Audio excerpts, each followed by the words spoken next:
I'm Debbie Gonin-Braun from Team Gonin at RE/MAX About Town. Thanks for tuning in to the Suburban Toronto Real Estate Report.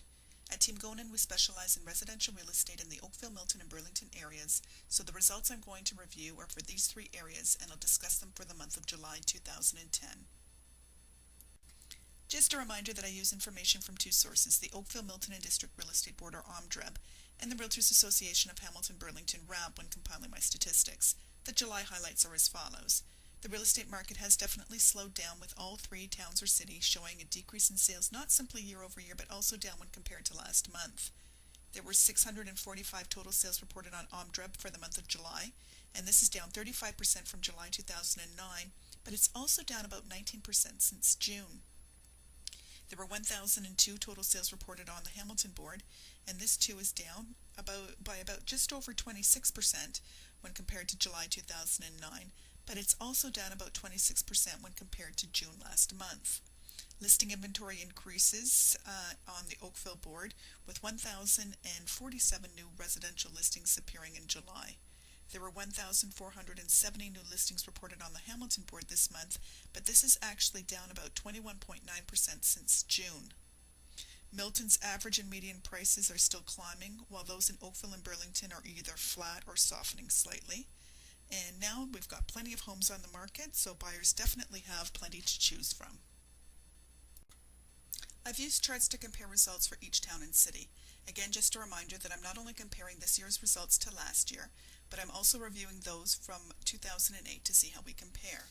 In the chart, the ivory color are sales in Oakville in 2008, the purple those in 2009, and this bluey color are those from this year. For July, the results show that residential sales, as you can see, are down about 44% from last year. The average sale price in Oakville for July was $506,000, which is virtually identical to that of last year, and it's up about 2% since 2008. But as you can see, it is substantially lower when compared to June last month.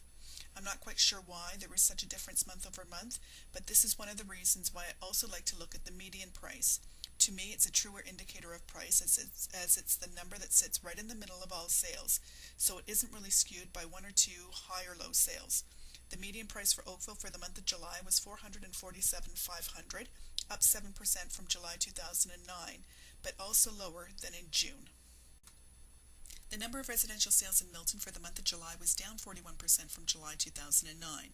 Unlike last month, Milton's residential average for July was $436,558, and this is up 23% over July 2009 and up 9.9% from June, and in fact it's the highest average price we've seen so far in Milton this year.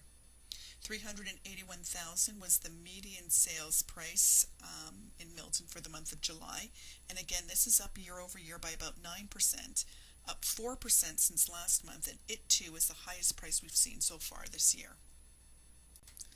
The Burlington real estate market has also slowed down in July, with 288 residential sales taking place, which is about 26.7% lower than July last year.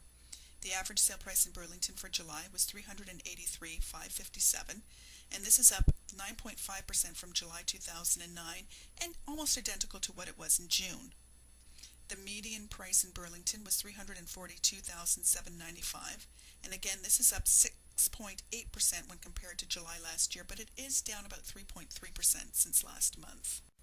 So what conclusions can we draw from these results? The number of sales of residential homes in each of the three towns or cities is definitely down, and the market has changed.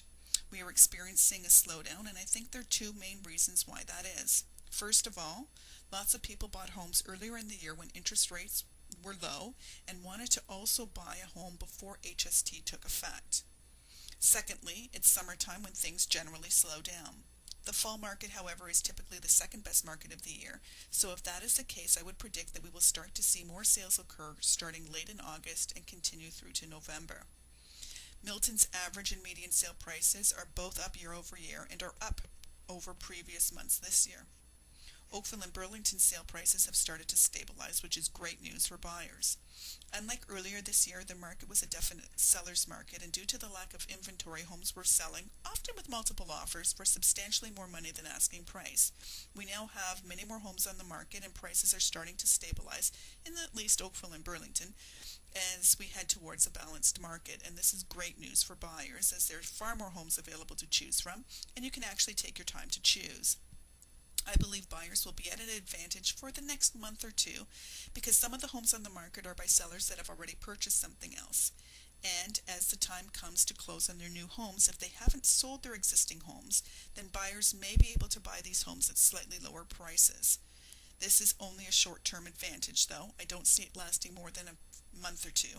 In fact, we are already starting to see sellers list their homes prior to buying something, just so they won't find themselves in the situation of owning two homes. What to do next? Well, if you're a buyer that's looking to buy a home within the next few months, I would recommend that you attend a free home buyer workshop. It is absolutely critical that you understand what the market is doing and what advantages there are for you. As well, at the workshop you'll learn about the entire buying process, as we will discuss all the details from start to finish, and we'll have presentations by all sorts of people involved in the process. For information on the buyer workshop, you can go under the buyers tab at the top of this website. If your plans involve buying a home in the future, let's say within the next 6 to 12 months, I would recommend that you start to get house lists sent to you free by email. This way you can learn and watch to see for yourself what the real estate market is doing. Again, if you go under the buyers tab on the blog site, you can select which home list you would like to receive. Well, that's it for now. Thanks for listening. I'm Debbie Gonin-Brunn from Team Gonin at RE/MAX About Town. Have a wonderful day.